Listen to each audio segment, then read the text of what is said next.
What's going on, YouTube? JT Userborn here, and welcome back to another edition of After the Movie. Currently in my theater parking lot right now. I just got out of seeing Lonely Castle in the Mirror. It's an anime film, I think came out in 2022 in Japan, and now it's getting the North American release here. I think yesterday was a showing, which was the subtitle version, and then I just got out of the dubbed version with my friend Steve, but he had to go, so he couldn't record the video with me. But yeah, so whenever like an anime movie comes out, it's not necessarily like based on a series like say Jujutsu Kaisen or in this case Dragon Ball Superhero or something like that.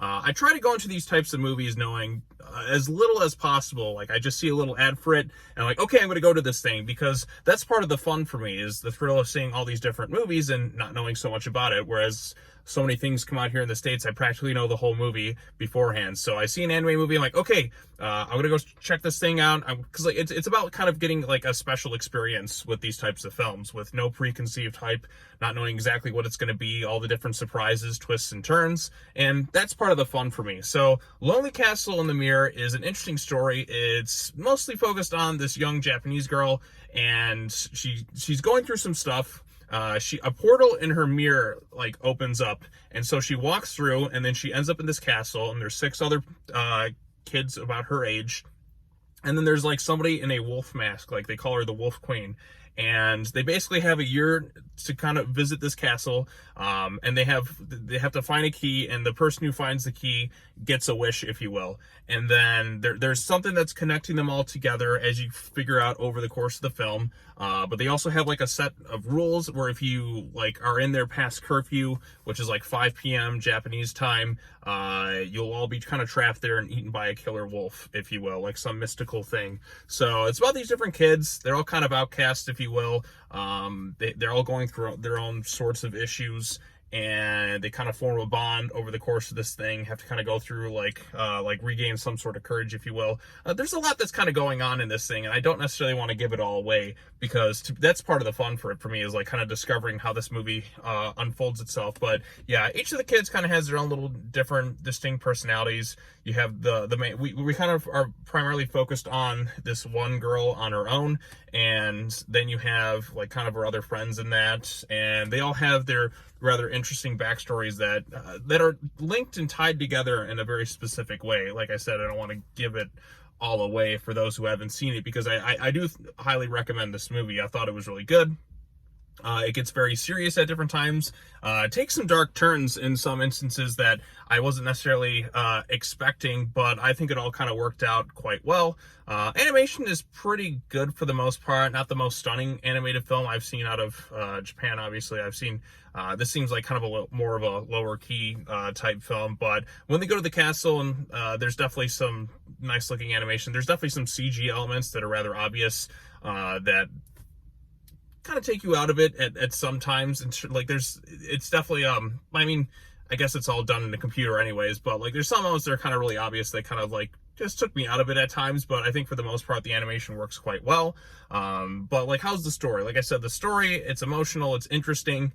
There's always something about just kind of having a bunch of kids who are going through their own issues and just kind of learning to connect with each other. But the thing is, they all like have their own little mirror that kind of transports them here, and there's an interesting connection with them all, which, like I said, I don't want to necessarily get into, but I think it panned out quite well. I was like, even I was trying to guess what it was, and then one of my theories did end up coming true. But like, it's an interesting reveal when you get to the whole thing, and the emotions are there at times. It's definitely has its bits of humor sprinkled throughout. And like I said, you get to see the bond of these kids kind of form, and it feels rather organic and not necessarily kind of forced in these instances. And when it needs to hit you in the feels, the movie will hit you into the feels.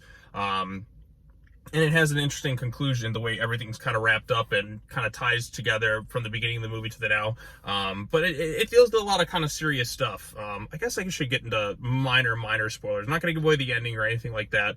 But all these kids, if you don't want to know, are all linked together by a specific reason. And it has to deal with some sort of bullying or traumatic experiences.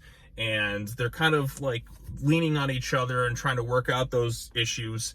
And like I said, it works, and like the ending does pay off in that regards, and then it ends up kind of tying together to things in a rather interesting way, in instances where you wouldn't necessarily expect it. And like I said, I like the way it's all ties together in an interesting way. And it kind of makes me want to go back and see the movie again, now knowing what I know now, and just seeing how the story is like unfolding from a different perspective. I think this is one of those movies where you can go back and watch it more than once, because there's a lot of different clues that kind of like reveal what's really going on in this whole thing, and it's all kind of plotted together quite well and wraps itself up in a nice little bow. And the only sad part is when it's over, it's like, oh well, now you kind of like, I kind of almost want to see more adventures with the kids and how everything kind of tied together and all that. So yeah, I know I'm being rather vague about this whole thing, but I do highly recommend you check this thing out. Like I said, animation looks pretty nice for the most part. Like I said, most 2D films out of Japan look rather visually like really good, but this one is pretty good. Not the best I've seen in recent years, or like this past year, in terms of the anime films I've seen in theaters, but still pretty solid overall. The serious stakes and emotions definitely hit when they need to.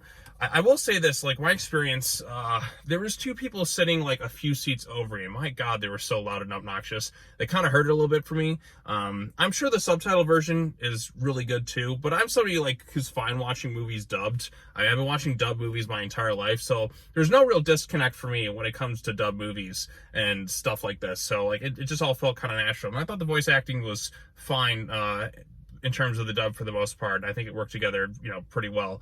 But yeah, overall, I do recommend you check this thing out.